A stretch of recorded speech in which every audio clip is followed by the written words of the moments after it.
कैसे हैं बच्चों? सब बढ़िया। आज हम लोग का जो फोर्थ चैप्टर है मल्हार पुस्तक हिंदी की, उसको आज हम लोग स्टार्ट करेंगे। इससे पहले तक हम लोग 1, 2 और 3 ये 3 चैप्टर कर चुके हैं। आज फोर्थ चैप्टर है और इसके बाद के जो चैप्टर है उसको भी नेक्स्ट डे करके ऐसे ही कंप्लीट कर लिया करेंगे। तो आइए, आज का जो चैप्टर है उसका नाम है हार की जीत। हाँ, हार की जीत।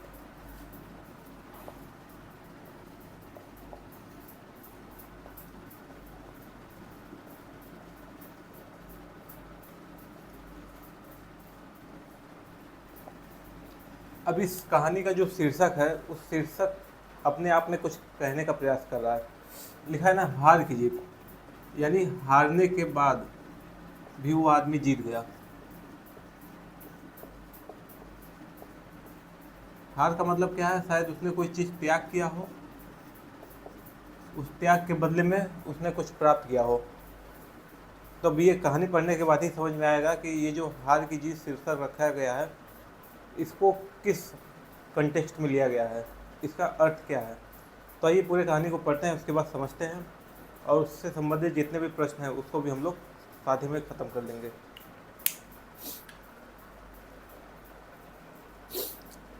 माँ को अपने बेटे और किसान को अपने लहलाते खेत देखकर जो आनंद आता है, वही आनंद बाबा भारती को अपना घोड़ा देखकर आता था। अब देखिए, इसमें आनंद क्या है? बाबा भारती है। इस कहानी में पहला किरदार जो सामने आया है वो कौन है? बाबा भारती।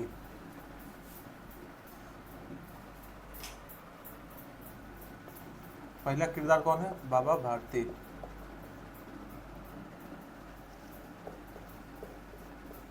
बाबा भारती और उनका एक घोड़ा। ठीक, अब आगे देखते हैं। भगवत भगन भजन से जो समय बचता वह घोड़े को अर्पण हो जाता था। यानी जितना समय भगवान को देना होता था उतना देने के बाद बाकी जो भी समय बचता था वो किसके साथ बीतता था? घोड़े के साथ बीतता था। वह घोड़ा बहुत बड़ा सुंदर था, बड़ा बलवान था। उसके जोड़ का घोड़ा सारे इलाके में न था। वह जो घोड़ा था जिसकी सेवा बाबा करते थे, बाबा भारती करते थे, वह क्या था? बलवान था, सुंदर था और उसके जैसा पूरे इलाके में कोई दूसरा न था। आगे देखते हैं। बाबा भारती उसे सुल्तान कहकर पुकारते, अपने हाथ से खरहारा करते, खुद दाना खिलाते और देख देख कर प्रश्न होते थे। उस घोड़े का नाम क्या था? सुल्तान। उस घोड़े का नाम सुल्तान था। अब यहाँ देखिए लिखा हुआ है खरहारा करना। खरहारा करने का मतलब है ब्रश से उसको साफ करना। कुछ अगर धूल उल या कुछ लग गया है तो उस चीज़ को साफ करने का जो सामग्री इस्तेमाल होता है उसी को क्या कहा गया है? खरहारा कहा गया। खरहारा करना, उसको साफ सुथरा करना। अब आगे देखते हैं। उन्होंने रुपया, माल, असबाब, ज़मीन आदि अपना सब कुछ छोड़ दिया था। यानी उन्होंने पैसा, सामान, जो भी चीज़ें थी उस पर ज़्यादा ध्यान नहीं था उनका। सबसे ज़्यादा ध्यान किस पर था उनका? घोड़े पर था, जिसका नाम क्या था? सुल्तान था। अब आगे देखते हैं। अब गांव से बाहर एक छोटे से मंदिर में रहते और भगवान का भजन करते थे। इसी चक्कर में, इस घोड़े के चक्कर में ही वो ज़्यादा समय गांव में नहीं रहते थे। गांव के बाहर ही एक जगह था, मंदिर था, उसी जगह पे वो रहा करते थे। और हमेशा क्या करते थे? जो भी खाली समय रहता था घोड़े को देखते थे या फिर भगवान का भजन, यही दो चीज़ में उनका समय बीतता था। उन्हें यहाँ तक कि उन्हें नगर के जीवन से भी घृणा थी। अब गाँव, अच्छा यहाँ तक हो गया। मैं सुल्तान के बिना नहीं रह सकूँगा, उन्हें ऐसी भ्रांति सी हो गई थी। वे उसकी चाल पर लट्टू थे। कहते ऐसा चलता है जैसे मोर घटा को देखकर नाच रहा हो। जब तक संध्या समय सुल्तान पर चढ़कर 8-10 मील का चक्कर ना लगा लेते उन्हें चैन ना आता। इसमें मतलब उन्हें इतना प्रेम था, उससे इतना लगाव था कि उन्हें ऐसा महसूस होता था कि उनके बिना वो रह नहीं सकता। और इसीलिए वो क्या करते थे? कम से कम 8-10 मील उसी घोड़े पर बैठकर वो चक्कर लगा लिया करते थे या घूम लिया करते थे। खड़क सिंह उस इलाके का प्रसिद्ध डाकू था। लोग उसका नाम सुनकर कांपते थे। होते होते सुल्तान की कीर्ति उसके कानों तक भी पहुंची। कीर्ति का मतलब होता है यश। तो उसकी जो यश था, उसके जो बारे में लोगों ने सुना था, वो धीरे धीरे एक खड़क सिंह के बारे में लिख लीजिए। दूसरा आदमी कौन है? खड़क सिंह।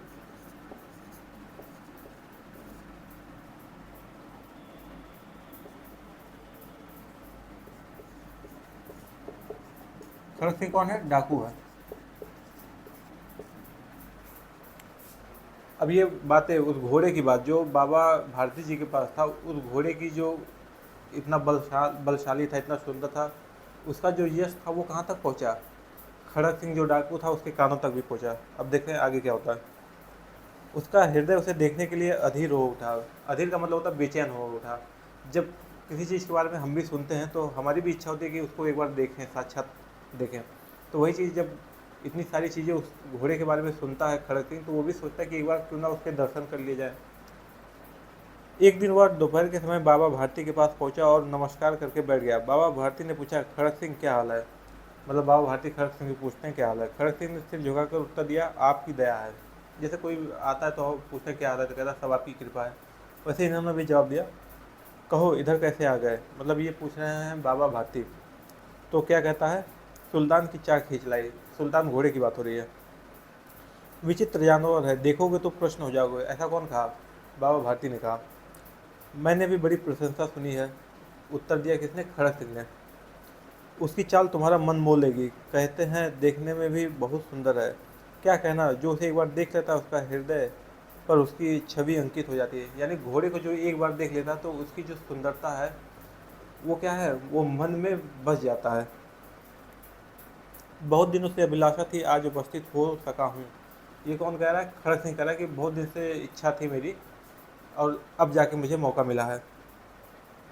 बाबा भारती और खड़क सिंह दोनों अस्तबल में पहुंचे। अस्तबल होता है जहाँ घोड़ों को रखा जाता है, उसे अस्तबल कहते हैं। दोनों लोग अस्तबल में पहुंचे। बाबा ने घोड़ा दिखाया घमंड से, खड़क सिंह ने घोड़ा देखा आश्चर्य से। क्योंकि जो बाबा थे उनके पास ऐसा घोड़ा था, लोग उस घोड़े के बारे में बात करते थे तो इसलिए उनको घमंड सा था। और जो खड़क सिंह था उसके पास तो बहुत सारे घोड़े थे, लेकिन ऐसा घोड़ा उसके पास नहीं था, इसलिए वो आश्चर्य था। उसने सैकड़ों घोड़े देखे थे, परंतु ऐसा बाका घोड़ा उसकी आंखों से कभी ना गुजरा था। बाका मतलब सुंदर कह लीजिए या अलग तरीके का कह लीजिए। भाग की बात है, ऐसा घोड़ा खड़क सिंह के पास होना चाहिए था। इस साधु को ऐसी चीज़ों से क्या लाभ? कुछ देर तक आश्चर्य से चुपचाप खड़ा रहा, उसके पश्चात उसके हृदय में हलचल होने लगी। वो मन ही मन सोच रहा है कि ऐसे घोड़े का काम बाबा को किस लिए चाहिए? ऐसा घोड़ा तो उनके पास होना चाहिए, खड़क सिंह के पास, ताकि लोग और उसको, वो उसकी महानता को वो समझ सके, इसलिए वो ऐसा सोच रहा था। बालकों की सी अधीरता से बोला, परंतु बाबा जी इसकी चाल ना देखी तो क्या? बाबा भारती भी मनुष्य ही थे। अपनी चीज़ की प्रशंसा दूसरों के मुख से सुनने के लिए उनका हृदय भी अधीर हो गया। मतलब वो भी तो चाहते थे कि कोई उनके घोड़े की तारीफ करे, और जब वो घोड़े की तारीफ करते हैं तो उनका भी मन क्या हो जाता है, प्रशंसा सुनने के लिए आतुर हो जाता है। घोड़े को खोलकर बाहर लाए और उसकी पीठ पर हाथ फेरने लगे। एकाएक उचक कर सवार हो गए। घोड़ा हवा से बातें करने लगा। उसको बाहर लाते हैं, उस पर बैठ जाते हैं, और जब उसको दौड़ाने लगते हैं तो ऐसा लगता है जैसे वो हवा में बात कर रहा हो। उसकी चाल को देखकर खड़क सिंह के हृदय पर सांप लौट गया। सांप लौटने का मतलब होता है ईर्ष्या होना। ये एक मुहावरा है जिसका अर्थ अलग होता है। वह डाकू था और जो वस्तु उसे पसंद आ जाए उस पर वह अपना अधिकार समझता था। उसके पास बाहुबल था। अब जो डाकू होता है वो तो सोचता है ना कि दूसरे की चीज़ों को हम हड़प लें। डाकू का काम ही यही होता है। तो वो भी यही सोचा था कि ये घोड़ा इनके पास क्या कर रहा है, इस घोड़े को मैं हड़प लूँ या अपने पास रख लूँ। जाते जाते उसने कहा, बाबा जी मैं यह घोड़ा आपके पास ना रहने दूंगा। बाबा भाटी डर गए। अब उन्हें रात को नींद न आती। सारी रात अस्तबल की रखवाली में कटने लगी। प्रशिक्षण खड़क सिंह का भय लगा रहता। प्रतिक्षण होगा मतलब हर समय हर पल उन्हें इस बात का भय लगा रहता था। परंतु कई मास बीत गए और वह न आया। यहाँ तक कि बाबा भारती कुछ असावधान हो गए और इस भय को स्वप्न के भय की नई मिथ्या समझने लगे। मतलब जब बहुत दिनों तक वो खड़क सिंह नहीं आया उस घोड़े को लेने के लिए, तो वो समझे कि वैसे ही बात करके गया होगा, इसलिए वो भी असावधान हो गए। उस बारे में ज़्यादा चिंता नहीं करते थे और उसे एक मिथ्या स्वप्न सोचकर भूल गए या ध्यान नहीं देते थे। संध्या का समय था। बाबा भारती सुल्तान की पीठ पर सवार होकर घूमने जा रहे थे। इस समय उनकी आंखों में चमक थी, मुख पर प्रसन्नता। कभी घोड़े के शरीर को देखते, कभी उसके रंग को, और मन में फूले ना समाते। फूले ना समाने का मतलब है कि खुशी का कोई ठिकाना नहीं है। सहसा एक ओर से आवाज़ आई, अरे ओ बाबा इस कंगले की सुनते जाना। मतलब तभी एक तरफ से आवाज़ आई कि मेरी भी सुनो। आवाज़ में करुणा थी। करुणा का मतलब किसी को देख के आपको उस पर दया आ जाए, उसकी मदद करने की इच्छा हो, उसी को करुणा कहते हैं। बाबा ने घोड़े को रोक लिया, देखा एक अपाहिज वृक्ष की छाया में पड़ा करा रहा है। बोले, क्यों, तुम्हें क्या कष्ट है? मतलब उसकी स्थिति को देखने के बाद बाबा ने पूछा कि तुम्हें क्या दिक्कत है? अपाहिज ने हाथ जोड़कर कहा, बाबा मैं दुखियारा हूँ, मुझे दुख है। दुखियारा का मतलब मुझे दुख है, मुझ पर दया करो। रामवाला यहाँ से 3 मील है। एक मील में शायद 1.8 किलोमीटर होता है, यानी 1800 मीटर। एक बार आप चेक कर लीजिएगा, 1800 या 1600 मीटर होता है शायद। तो 3 मील का 1600 गुणे 3, 16, 16, 32, 48, यानी 4 किलोमीटर और 800 मीटर होगा। घोड़े पर चढ़ा लो, परमात्मा भला करेगा। वहाँ तुम्हारा कौन है, ऐसा वो पूछते हैं, बाबा पूछते हैं खड़क सिंह से। तो वो कहता है, दुर्गा दत्त वैद्य का नाम आपने सुना होगा, मैं उनका सौतेला भाई हूँ। सौतेला मतलब सगा ना, एक माँ के पेट से ना होना, चाचा का भाई, उसी को कहते हैं सौतेला। बाबा भारती ने घोड़े से उतरकर अपाहिज को घोड़े पर सवार किया और स्वयं उसकी लगाम पकड़कर धीरे धीरे चलने लगे। यानी बाबा उसकी स्थिति देखकर ये सोचे कि चलो मैं इसको बैठा लेता हूँ घोड़े पर और खुद साथ में उसके चलता हूँ, इसीलिए अपने नीचे आ गए और उसको ऊपर बैठा लिया। सहसा उन्हें एक झटका सा लगा और लगाम हाथ से छूट गई। उनके आश्चर्य का ठिकाना न रहा जब उन्होंने देखा कि अपाहिज घोड़े की पीठ पर तनकर बैठा है और घोड़े को दौड़ाए लिए जा रहा था। अचानक जब वो चल रहे थे तभी उनके हाथ से जो घोड़े की लगाम थी वो हट जाती है, और फिर जब वो ध्यान से देखते हैं तो उनको पता चलता है कि ये अपाहिज व्यक्ति कोई और नहीं, कौन है? खड़क सिंह है, डाकू खड़क सिंह है। उसके मुख से भय, विस्मय और निराशा से मिली हुई चीख निकल गई। जब ये दृश्य वो देखते हैं तो अचानक उनके मुख से भय का माहौल बन जाता है उनके चेहरे पे। विस्मय और निराशा से उनके मुंह से जो चीख निकलती है वह अपाहिज डाकू खड़क सिंह था। बाबा भारती कुछ देर तक चुप रहे और कुछ समय पश्चात कुछ निश्चय करके पूरे बल से चिल्लाकर बोले, जरा ठहर जाओ। खड़क सिंह ने आवाज़ सुनकर घोड़ा रोक लिया और उसकी गर्दन पर प्यार से हाथ फेरते हुए कहा, बाबा जी यह घोड़ा अब ना दूंगा। कहने का अर्थ है कि जब बाबा उसे रोकते हैं कि रुक जाओ, तो खड़क सिंह रुक तो जाता है लेकिन बोलता है कि मैं इस घोड़े को तो नहीं देने जा रहा हूँ। बाबा भारती ने निकट जाकर उसकी ओर ऐसी आंखों से देखा जैसे बकरा कसाई की ओर देखता और कहा, यह घोड़ा तुम्हारा हो चुका है, मैं तुमसे इसे वापस लेने के लिए ना कहूँगा, परंतु खड़क सिंह केवल एक प्रार्थना करता हूँ, इसे अस्वीकार न करना, नहीं तो मेरा दिल टूट जाएगा। यहाँ पे देखिए, बकरा कसाई की ओर देखता है, ये बात कही गई ने, मतलब उन्हें भी पूरा विश्वास हो गया था कि अब ये अगर चला गया है तो ये फिर मुझे मिलने वाला नहीं है। एक बार बकरा कसाई के पास चला गया मतलब उसको कटना ही कटना है। तो इसी चीज़ को समझाने के लिए वो बोला कि अब ये तो घोड़ा मेरे पास से चला ही गया है, अब ये मुझे मिलना नहीं है, लेकिन जो मेरी बात है, जो मेरे विचार हैं, वो उससे मैं कह के उसको क्या मैं करवा सकता हूँ। इसीलिए वो खड़क सिंह को रोकते हैं। बाबा जी आज्ञा कीजिए, मैं आपका दास हूँ, केवल यह घोड़ा न दूंगा। अब घोड़े का नाम ना लो, मैं तुमसे इस विषय में कुछ ना कहूँगा, मेरी प्रार्थना केवल यह है कि इस घटना को किसी के सामने प्रकट ना करना। फिर क्या होता है, खड़क सिंह का मुंह आश्चर्य से खुला रह गया।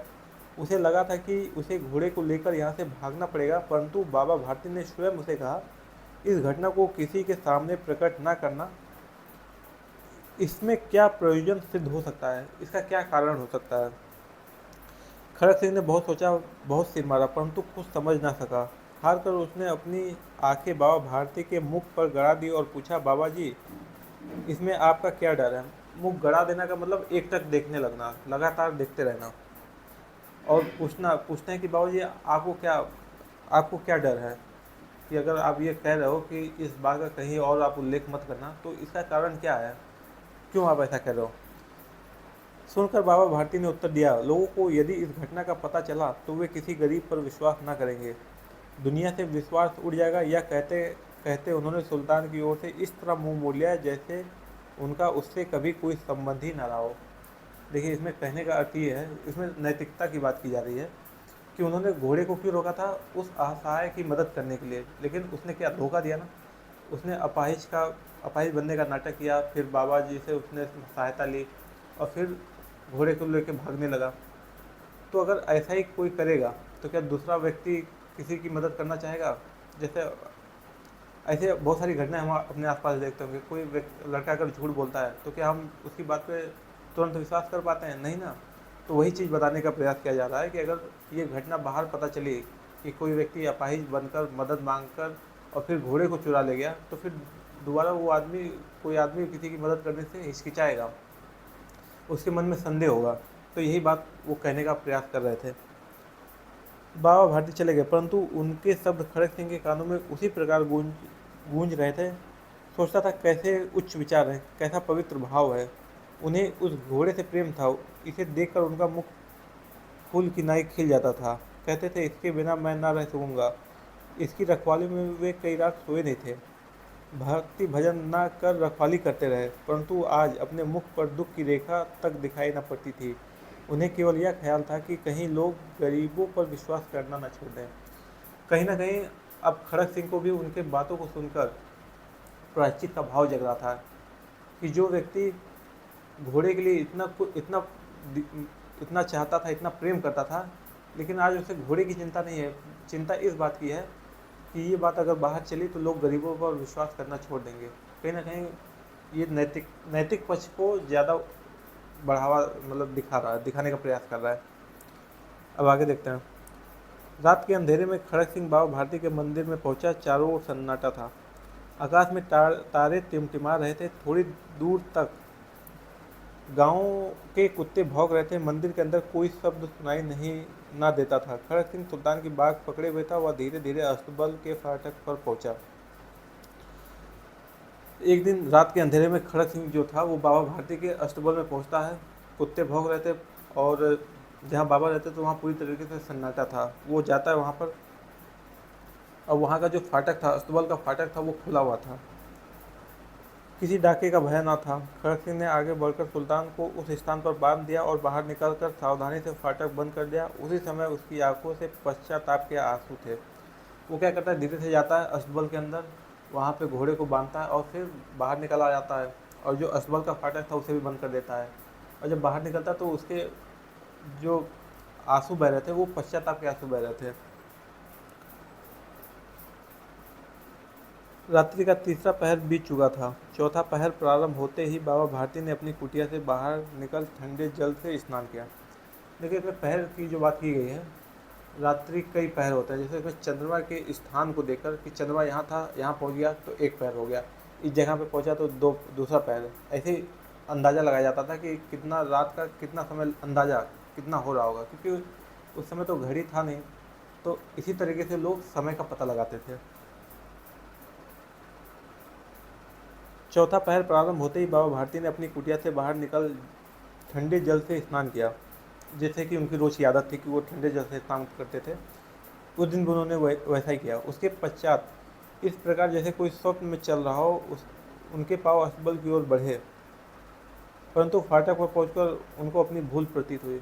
उन्हें जैसे कि हमेशा आदत थी कि वो जाते थे, घोड़े को देखते थे, ऐसा वो फिर करते हैं, लेकिन फिर उन्हें पता चलता है कि वहाँ पे तो घोड़ा है ही नहीं है। परंतु फाटक पर पहुंचकर उनको अपनी भूल प्रतीत हुई। साथ ही घोर निराशा ने पाँव को मन भर का भारी बना दिया।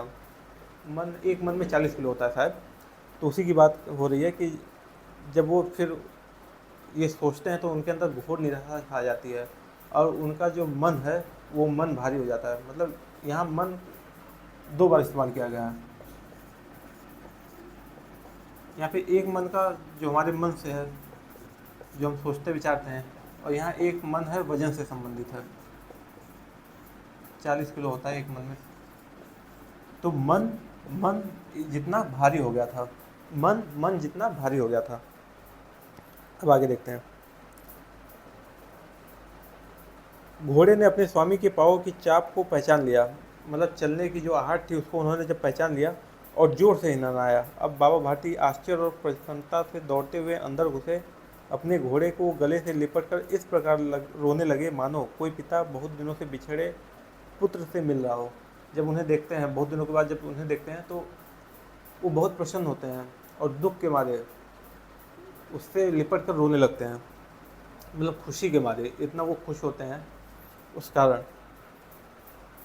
बार बार उसकी पीठ पर हाथ फेरते, बार बार उसके मुंह पर थपकियां देते और कहते थे अब कोई गरीबों की सहायता से मुंह ना मोड़ेगा। थोड़ी देर के बाद जब वह अस्तबल से बाहर निकले तो उनकी आंखों से आंसू बह रहे थे। यह आंसू उसी भूमि पर ठीक उसी जगह गिर रहे थे जहां बाहर निकलने के बाद खड़क सिंह खड़ा होकर रोया था। दोनों के आंसू का उस भूमि की मिट्टी पर परस्पर मेल हो गया। तो देखिए, ये कहानी लिखा है सुदर्शन जी ने। अब लेखक से परिचय करते हैं। यह कहानी हिंदी की प्रसिद्ध कहानियों में से एक है और इसे हिंदी के प्रसिद्ध लेखक सुदर्शन जी ने लिखा है। सुदर्शन जी का वास्तविक नाम बद्रीनाथ भट्ट था। उन्होंने पहली कहानी तब लिखी थी जब ये आपकी तरह छठी कक्षा में पढ़ते थे। सोच लीजिए, जब ये 6th क्लास में थे सुदर्शन जी, तब उन्होंने अपनी पहली कहानी लिखी थी। सुदर्शन जी ने कहानियों के अतिरिक्त कविताएं, लेख, नाटक और उपन्यास भी लिखे। इसके अलावा उन्होंने अनेक फिल्मों की पटकथा और गीत भी लिखे। जो हम लोग गाना सुनते हैं उसको भी पहले लिखा जाता है, फिर जो फिल्म बनती है उसकी भी पहले एक स्क्रिप्ट लिखी जाती है, फिर उसी पे प्रैक्टिस होता है। तो ये सारी चीज़ों में भी ये संलग्न रहे थे। अब आ जाइए क्वेश्चन वाले पार्ट में। तो पहले है मेरी समझ से। आइए यहाँ से शुरू करते हैं।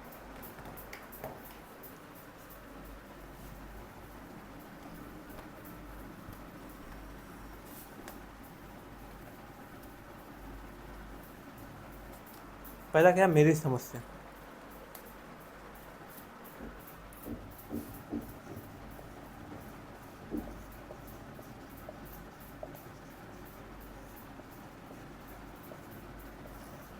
इसका फर्स्ट क्या है, सुल्तान की छीने जाने का बाबा भारती पर क्या प्रभाव हुआ। अब देखिए, इस क्वेश्चन में थोड़ा डाउट हो सकता है। ये सुल्तान के छीने जाने का बाबा भारती पर क्या प्रभाव पड़ा, ये उस समय की घटना है कि जब जो खड़क सिंह था वो धमकी दे के जाता है, उस समय की घटना है, या जब वो छीन कर ले जाता है उस समय की घटना है। तो इसमें पूरी तरीके से स्पष्ट नहीं हुआ है। तभी जो इसके नज़दीक का आंसर है उसको हम लोग ढूंढने का प्रयास करते हैं। बाबा भारती के मन से चोरी का डर समाप्त हो गया। देखिए, ये अगर ये घटना चोरी के बाद की है, अगर खड़क सिंह जब वो घोड़े को लेकर चला जाता है, अगर इस सेंटेंस में लिया जाए तो ये पहला वाला सही हो सकता है। फिर देखिए दूसरा, बाबा भारती ने गरीबों की सहायता करना बंद कर दिया था, ऐसी तो कोई बात ही नहीं लिखी है। तीसरा देखिए, बाबा भारती ने द्वार बंद करना छोड़ दिया। देखिए, ये भी सही हो सकता है। जब वो चोरी करके ले गया तो बाबा भारती ने दरवाज़ा बंद करना छोड़ दिया था, क्योंकि जब वो खड़क सिंह आता है तो क्या करता है, देखता है कि फाटक खुला हुआ है, अंदर जाता है, घोड़े को बांधता है और फिर बाहर आता है और फाटक को बंद कर देता है। तो ये भी सही हो सकता है। किस समय, चोरी के बाद की घटना अगर इसमें कहा जा रहा है तब तो सही है। फिर चौथा है, बाबा भारती असावधान हो गए।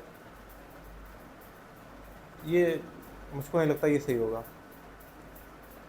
इसमें जहाँ तक है पहला वाला, इसमें डाउट है थोड़ा, लेकिन जहाँ तक मुझको लग रहा है ये पहला वाला, बाबा भारती के मन से चोरी का डर समाप्त हो गया, या बाबा भारती ने द्वार बंद करना छोड़ दिया। जहाँ तक इसका, आप लोग तीसरा आंसर लगाइएगा।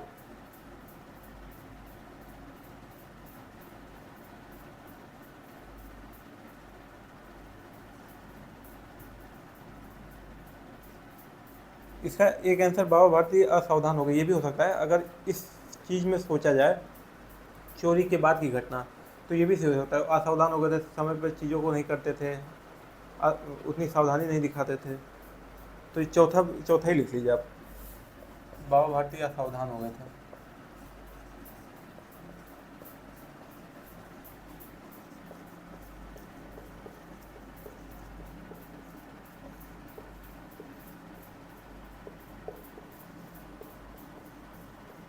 ठीक, अब दूसरा वाला देखते हैं।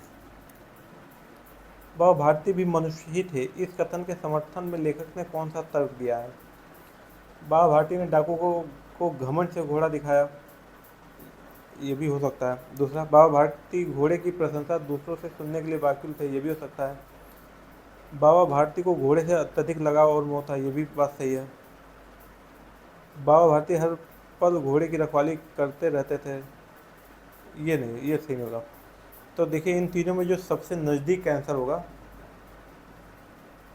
दूसरा वाला होगा, बाबा भारती घोड़े की प्रशंसा दूसरों से सुनने के लिए व्याकुल थे। दूसरा वाला ज़्यादा सही लग रहा है।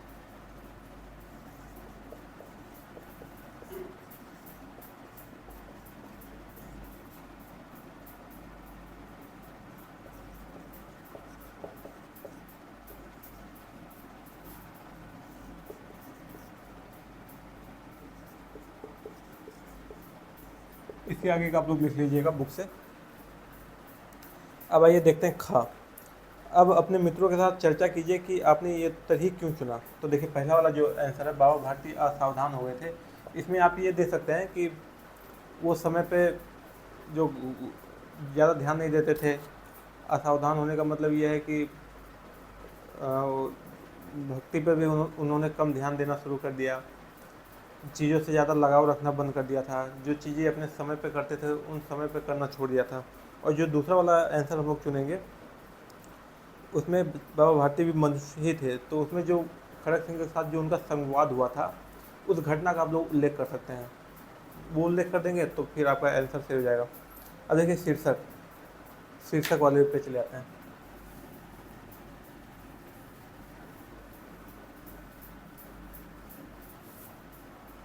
दूसरा क्या है, शीर्षक।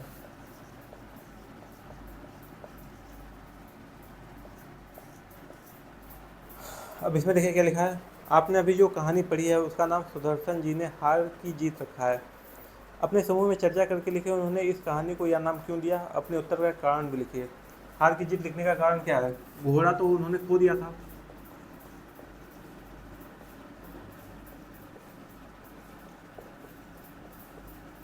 यहाँ पे आप इसको हार समझ सकते हैं, लेकिन जीता क्या, जो खड़क सिंह को पराजित हुआ।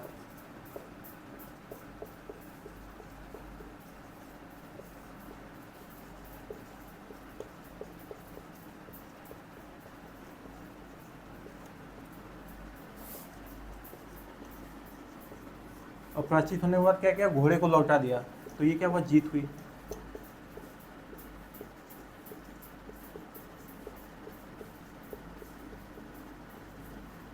यही कारण है कि इस कहानी को क्या कहा गया, हार की जीत। तो इस चीज़ को आप लिख देंगे तो आपका आंसर एकदम सही होगा। अब देखिए दूसरे में आते हैं। यदि आपको इस कहानी का कोई अन्य नाम देना हो तो क्या नाम देंगे, आपने यह नाम क्यों सोचा यह भी बताइए। देखिए इस पूरी कहानी में सबसे मेन व्यक्ति कौन है, घोड़ा है। तो घोड़े का नाम लिख सकते हैं, घोड़ा सुल्तान।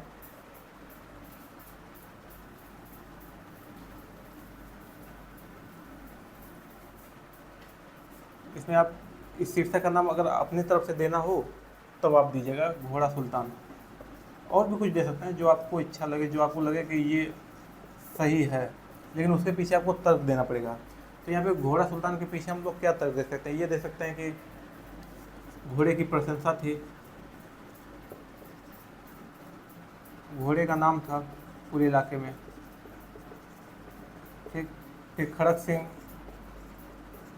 भी लालच करता था इसी घोड़े का। फिर बाबा भारती भी उससे बड़ा प्रेम करते थे, इसलिए पूरे कहानी में मेन क्या है, घोड़ा ही है।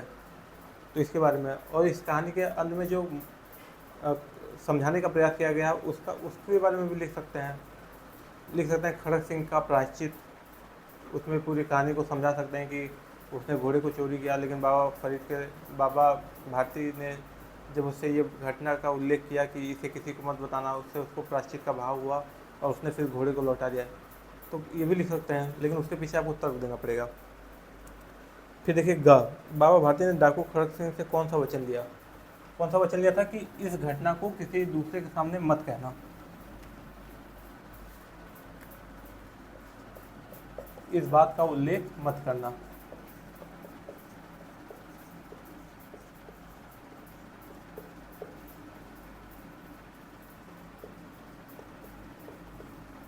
इसलिए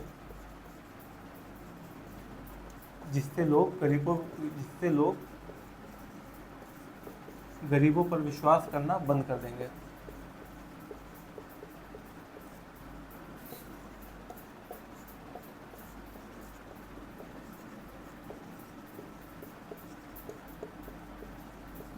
कभी भी अपने बुक में से एकदम छाट के आंसर मत लिखिएगा, एकदम जो लिखा उसी को पेस्ट मत कर दिएगा, अपने तरीके से लिखिएगा, जिससे टीचर को भी लगेगा कि इसने कहानी को समझा है, रटा नहीं है।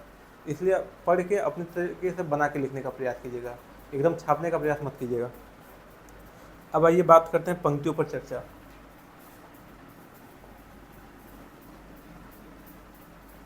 पंक्तियों पर चर्चा।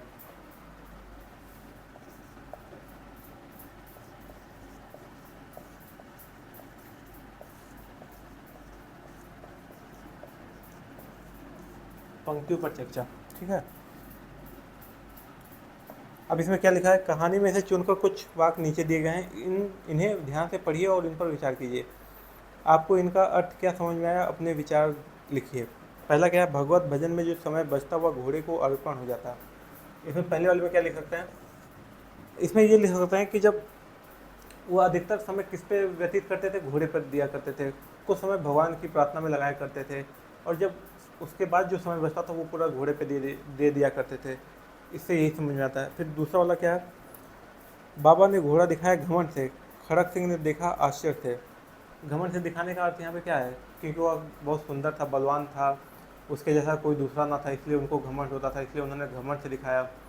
और खड़क सिंह ने आश्चर्य से क्यों देखा, एक डाकू होने के पास उसके पास तमाम घोड़े थे, लेकिन वैसा घोड़ा उसके पास क्यों नहीं था, इसलिए उसने आश्चर्य के भाव से देखा कि एक बाबा के पास ऐसा घोड़ा क्या कर रहा है। फिर तीसरा क्या है, वह डाकू था और जो वस्तु उसे पसंद आ जाए उस पर अपना अधिकार समझता था। जैसा कि डाकू का चरित्र ही ऐसा होता है कि वो हर चीज़ पे अपना अधिकार चाहता है, तो ऐसे जो खड़क सिंह था वो भी उस घोड़े पे अपना अधिकार चाहता था। तो ये लिख सकते हैं, बाबा भारती ने निकट जाकर उसकी ओर ऐसी आंखों से देखा जैसे बकरा कसाई की ओर देखता, और कहा, यह घोड़ा तुम्हारा हो चुका है।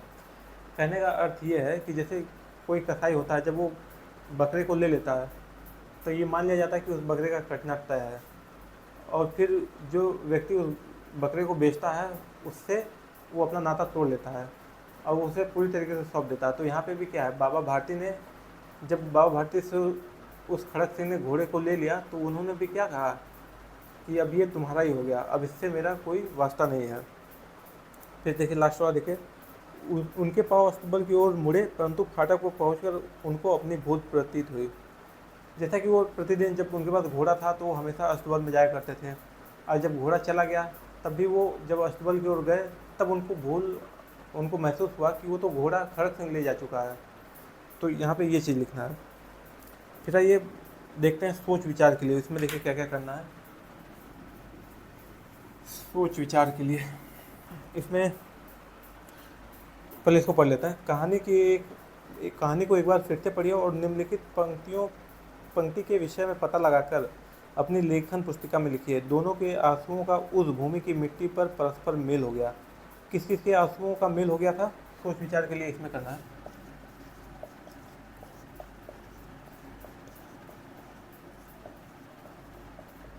किसके आंसुओं का बताइए। पहले तो थे खड़क सिंह जी,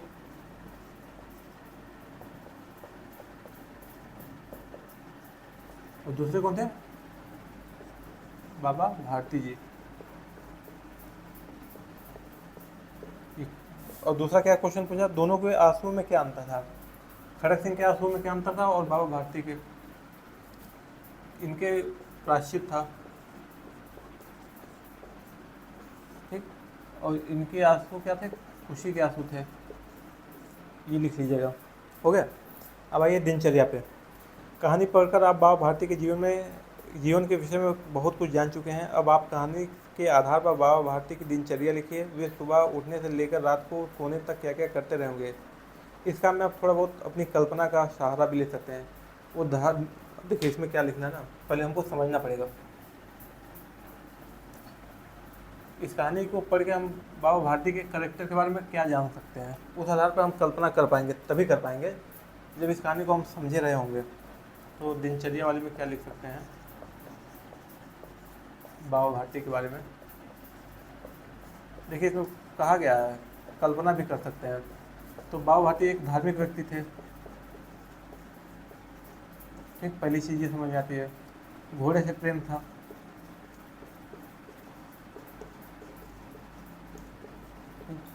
अब क्या करते रहोगे, सुबह में ठंडे पानी से स्नान करते रहोगे। लास्ट में दिया था ना, ठंडे पानी से स्नान किया, ठीक, अस्तबल में जाते रहोगे।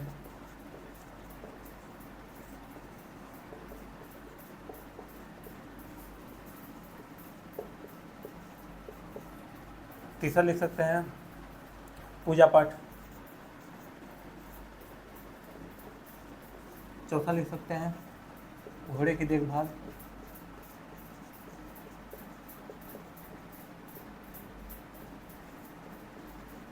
और खरहारा करना, देखिए उसमें लिखा था ना खरहारा करना, और ब्रश से उसको साफ सफाई करना, ये चीज़ आप लिख सकते हैं। अब देखिए ये का वाला है, दिनचर्या का ये का वाला हम लोग कर रहे हैं, तो इसको लिख लीजिए। अब इसके बाद है खा वाला है। खा वाले में क्या कह रहा है, अब आप अपनी दिनचर्या भी लिखिए। तो इसमें तो आपको ही लिखना पड़ेगा। सुबह आप क्या करते हो, सुबह कितने बजे उठते हो वो लिख लीजिए। उठने के बाद आप क्या क्या करते हो, फिर पढ़ते हो कि खेलते हो, क्या करते हो, दौड़ने जाते हो वो लिख लीजिए। फिर आप स्कूल जाते हो, स्कूल के बारे में जो आपको मेन मेन घटनाएं समझ में आती हैं वो लिख लीजिए। उसके बाद आने के बाद आप क्या करते हो, पढ़ते हो, खेलते हो वो लिख लीजिए। फिर कब सोते हो वो लिख लीजिए, बस हो जाएगा। फिर देखिए कहानी की रचना, इसमें क्या करना है, इस कहानी की कौन कौन सी बातें आपको पसंद आई आपस में चर्चा कीजिए।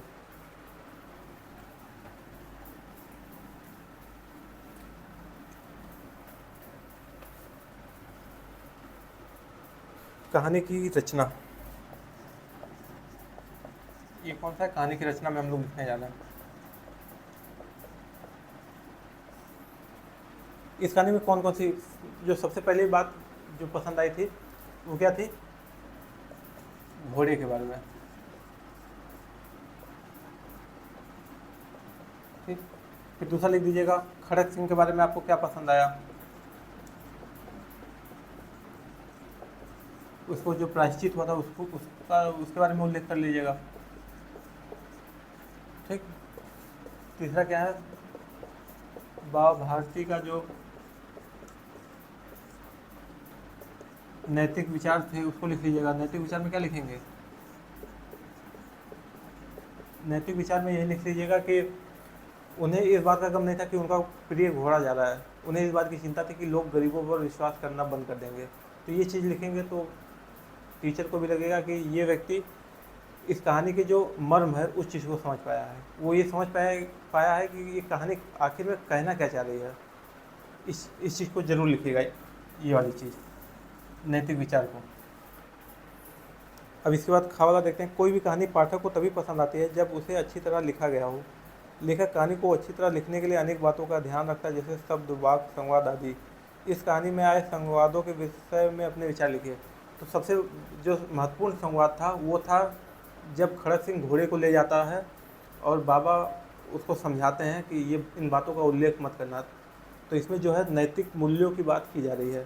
तो यही सब चीज़ें लिखिएगा कि बाबा भारती चाहते थे कि ऐसा ना हो कि लोग गरीबों पर विश्वास करना बंद कर दें, उनकी सहायता करना बंद कर दें।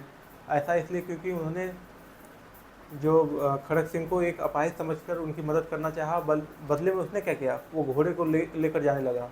इससे क्या होगा, कोई दूसरा व्यक्ति सुनेगा तो वो मदद करना छोड़ देगा, दूसरे की मदद करने से पहले 50 बार सोचेगा। तो इस संवाद का जरूर उल्लेख कीजिएगा आप लोग। फिर इसके आगे है मुहावरे कहानी से। कहानी से सुनकर कुछ मुहावरे नीचे दिए गए हैं। लट्टू होना, हृदय पर सांप लौटना, फूले ना समाना, मुंह मोड़ लेना, मुख खिल जाना, न्यौछावर कर देना। कहानी में इन्हें खोजकर इनका प्रयोग समझाइए। अब इनका प्रयोग करते हुए अपने मन में नए वाक्य बनाइए। तो देखिए इसको लिख लेते हैं।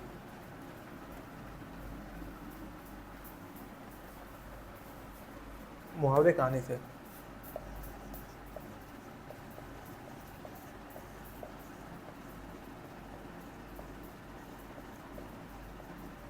अब इसमें पहला वाला क्या है, लट्टू होना ना,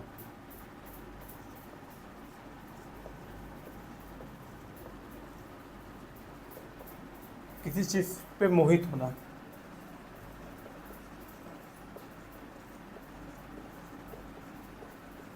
दूसरा क्या दिया है, हृदय पर सांप लौटना।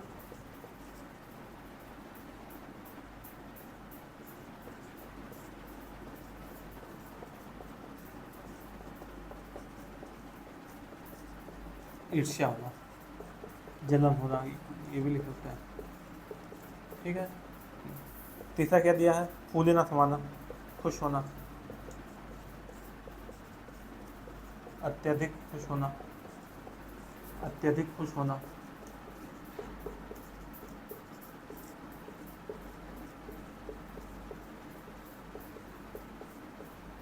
चौथा क्या दिया है, मुख खिल जाना,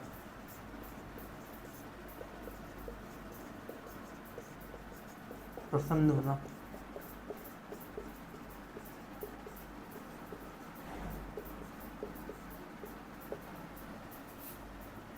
आखिरी वाला क्या है? न्योछावर कर देना।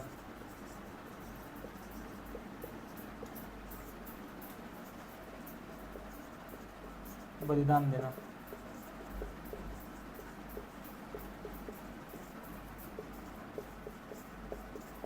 ठीक, अब इसका बना लीजिएगा।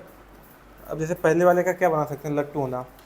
हो सकता है किसी वस्तु को देखकर लट्टू हो जाना, या किसी सामान को देखकर लट्टू हो जाना, उसको लिख सकते हैं। जैसे मान लीजिए किसी वस्तु को देख के आप लट्टू हो गए, कोई ऐसा कपड़ा था उसे देखकर आप लट्टू हो गए, ये बना लीजिएगा। हृदय पर सांप लूटना, किसी ऐसी वस्तु को देख लेना, या मान लीजिए आपके किसी से झगड़ा चल रहा है, आपने उसको देखा, उस पर आप लिख सकते हैं कि मेरा दोस्त श्याम को देखते ही मेरे हृदय पर सांप लूट गया। फिर है फूले ना समाना। इसमें ये लिख सकते हैं कि कई दिनों के बाद मैंने अपने नाना नानी को देखा जिससे मैं फूला ना समाया, ये लिख सकते हैं।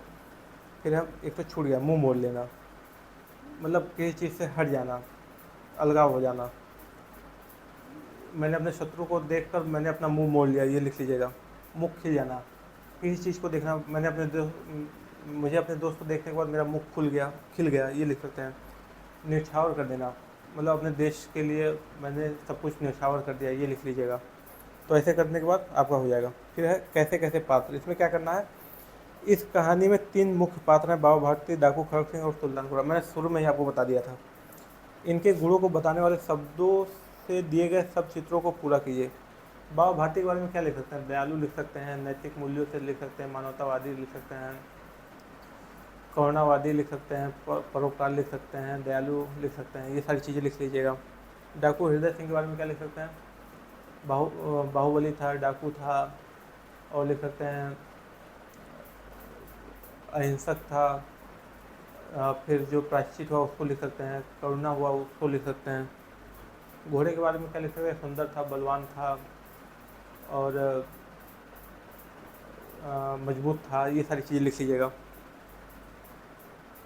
फिर है सुल्तान की कहानी। मान लीजिए कहानी सुल्तान सुना रहा है, तब कहानी कैसे आगे बढ़ी? स्वयं को सुल्तान के स्थान पर रखकर कहानी बनाइए।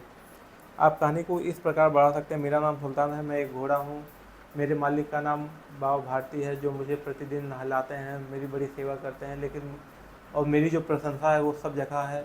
मेरी प्रशंसा को सुनकर बाबा खड़क सिंह आता है, और मैं उसके अंदर लालच को देख सकता हूँ, वो मुझे पाने की चाहत रखता है, और इसलिए वो बाबा भारती को धमकी देकर जाता है कि मैं आपको मुझको वहाँ लेकर जाएगा। ये सारी चीज़ें लिख लीजिएगा। मन के भाव। कहानी में से सुनकर कुछ शब्द नीचे दिए गए बताइए, कहानी में कौन कब ऐसा अनुभव कर रहा है? चकित कौन हुआ था? चकित हुआ था खड़क सिंह, किसको देखकर? घोड़े को देखकर। प्रसन्नता किसको हुई थी? जब अंतिम में बाबा भारती ने घोड़े को देखा तब उनको जो हुई थी वो प्रसन्नता थी। करुणा का भाव, जब अपाहिज को देखा था बाबा भारती ने, जो कि खड़क सिंह ही था, तो उनके मन में कैसा भाव था? करुणा का भाव आया था। निराशा कब हुई? बाबा भारती को निराशा हुई जब घोड़ा उनसे दूर जाने लगा। फिर डर का भाव भी बाबा भारती में था, जब उनको ये बात पता चली कि खड़क सिंह उनके घोड़े को लेके जाएगा, तो क्या था? उनके अंदर डर का भाव था। अधीर मतलब बेचैन कौन हो गया था? इसमें दोनों बेचैन हुए थे, बाबा भारती भी बेचैन हुए थे और खड़क सिंह भी बेचैन हुए थे। आप उपयुक्त भावों को कब कब अनुभव करते हैं लिखिए। जैसे गली में किसी कुत्ते को देखकर डर या प्रसन्नता या करुणा आदि का अनुभव करना। आप चकित कब होते हैं? ये सब आप अपने हिसाब से लिखिएगा। प्रसन्नता कब होती है? किसी को देखकर, किसी ऐसे व्यक्ति को देखकर आपका मन प्रसन्न हो जाता है, उसके बारे में लिख लीजिएगा। किसी गरीब आदमी को देख के आपके अंदर करुणा का भाव होता है, ये लिख लीजिएगा। निराशा कब होती है? जब आप कोई चीज़ को लगन से करते हैं, वो चीज़ प्राप्त नहीं होता तो आपको निराशा होती है, वो लिख लीजिएगा। चकित कब होते हैं? कोई ऐसी घटना जिसको आपको अपेक्षा नहीं थी कि ये चीज़ होगी, और अचानक उसको देखते हैं तो आप चकित हो जाते हैं। जैसे कोई कह रहा है कि 4 दिन बाद आऊँगा और उसी दिन चला आया, तो आप चकित हो जाते हैं, वो लिख लीजिएगा। अधीर का मतलब बेचैन कब होते हैं? जब आप कोई काम करते हैं और लगातार हो नहीं पाता तो आप अचानक बेचैन होने लगते हैं, उस चीज़ को लिख लीजिएगा। डर कब होता है? आप काम पूरा करके नहीं गए और पता है कि वो मास्टर बहुत मारने वाला है, तब जब आप जाएंगे उसके सामने तो आपको जो महसूस होगा वो क्या होगा? डर महसूस होगा। इस चीज़ को आप लिख लीजिएगा। अब देखिए झरोखे से। आप जानते हैं कि लेखक सुदर्शन जी ने अनेक कविताएं भी लिखी हैं, आइए उनकी लिखी एक कविता पढ़ते हैं। ये एकदम आखिरी चल रहा है। इस कविता का शीर्षक क्या है? वह चली हवा। वह चली हवा, वह चली हवा, ना तू देखे ना मैं देखूं, हर पत्ते ने तो पर पत्ते ने तो देख लिया, वरना वे खुशी मनाते कि वह चली हवा, वह चली हवा। यहाँ पे हवा की बात कर रही है कि हवा को हम लोग कोई नहीं देख पा रहे हैं, लेकिन कौन देख पा रहा है? पत्ते देख पा रहे हैं, क्योंकि पत्ते उसे महसूस कर पा रहे हैं। इस चीज़ के बारे में बताया गया है। आपको इस कविता में क्या अच्छा लगा, आपस में चर्चा कीजिए और अपनी लेखन पुस्तिका में लिखिए। फिर है लास्ट में खोजबीन के लिए। सुदर्शन जी ने कुछ अन्य रचनाएं पुस्तक में दिए गए QR कोड या इंटरनेट या पुस्तकालय की सहायता से पढ़े, देखे और समझे। जैसे कि हर पार्ट के बाद में लास्ट में ये दिया रहता है कि स्कैन कीजिए, उसको पढ़िए। इसमें भी दिया है, कुछ नया नहीं है। स्कैन कीजिएगा, पढ़िएगा, समझिएगा उसको, बस पढ़ने समझने के लिए कि ताकि आप और कुछ नया सीख सकें। तो आज का क्लास यही समाप्त करते हैं। अब कल मिलेंगे एक नए चैप्टर के साथ। तब तक के लिए आप लोग पढ़ते रहिए और इस चीज़ को एक बार और कहानी को पढ़ के फिर समझने का प्रयास कीजिएगा, तो आपको बहुत अच्छी तरीके से समझ में आए। जो भी क्वेश्चन कराए गए हैं उन सबको आप कर लीजिएगा। धन्यवाद।